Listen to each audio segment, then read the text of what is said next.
భక్తపాలన కళా సంరంభకున్ లోకమునంతటినీ ఆయన రక్షిస్తుంటాడు.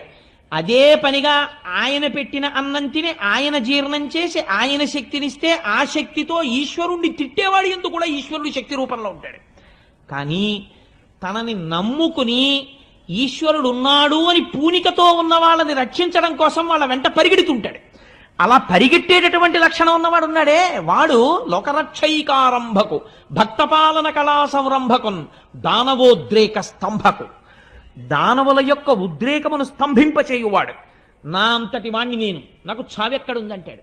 మీరు ఒక్క విషయం ఆలోచించండి.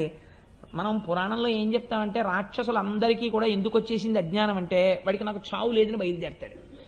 సాధారణంగా అజ్ఞానం ఎక్కడ బయలుదేరుతుందంటే నాకు చావెక్కడుందండి, వాడంటే పక్కింటి వాడు వెర్రాడు చచ్చిపోయాడు, నేను ఎందుకు చచ్చిపోతానంటాడు. 80 ఏళ్ళు రానివ్వండి, నేను ఒక ఆశ్చర్యకరమైన పోకడ చూస్తుంటాను లోకంలో. ఎవరైనా పెద్దవాళ్ళ దగ్గరికి వెళ్ళి మీరు అయ్యో పాపం మీకు అప్పుడే 80 ఏళ్ళు వచ్చేయండి అన్నారనుకోండి, వాళ్ళు అంటారు ఏంటి 80 ఏళ్ళు అంటే పెద్ద విశేషం ఏముందండి, భలేవరే ఫలానా ఆయన 100 సంవత్సరములు బతికాడండి, నేను దేనికి బాధపడుతున్నానో తెలుసా, 100 ఏళ్ళకి పిడరాయిలా ఉండేవాడండి, 3 పూట్ల తిని 80 ఏళ్ళకి తినలేకపోతున్నాను అప్పడాలు నేనని బాధపడతాడు వీడు తప్ప 80 ఏళ్ళకి నేను ఈశ్వరార్చన చేయలేకపోతున్నానని బాధపడ్డవాడు. అందుచేత దానవోద్రేక స్తంభకు అంటే లయకారకుడై ఈ లోకములన్నింటినీ లయం చేస్తున్నవాడు ఎవరున్నాడో వాడికి నమస్కరిస్తున్నాను. ఇప్పుడు ఎవరి పేరైనా పోతన గారు చెప్పారండి, అసలు ఆయన పరబ్రహ్మమునకు నమస్కరిస్తున్నారు. సృష్టికర్త అయి స్థితికర్త అయి ప్రళయకర్త అయినటువంటి పరబ్రహ్మము ఏది ఉన్నదో దానికి నేను నమస్కరిస్తున్నాను. లోకరక్షైకారంభకు భక్తపాలన కళా సంరంభకు దానవోద్రేక స్తంభకు కేళి లోల విలస దృగ్జాల సంభూత నానా కంజాత భవాండ కుంభకు.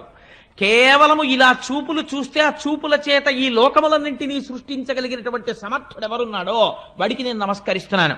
కేళిలోల విలస దృగ్జాల సంభూత నానా కంజాత భవాండ కుంభకు మహానందాంగన ఢింబకున్. ఎంత అందమైన మాట చూడండి. మరి భాగవతంలో ప్రతిపాదించినది ఎవరి రూపాన్ని ప్రతిపాదించారు? పరబ్రహ్మంగా కృష్ణ భగవానుడిని.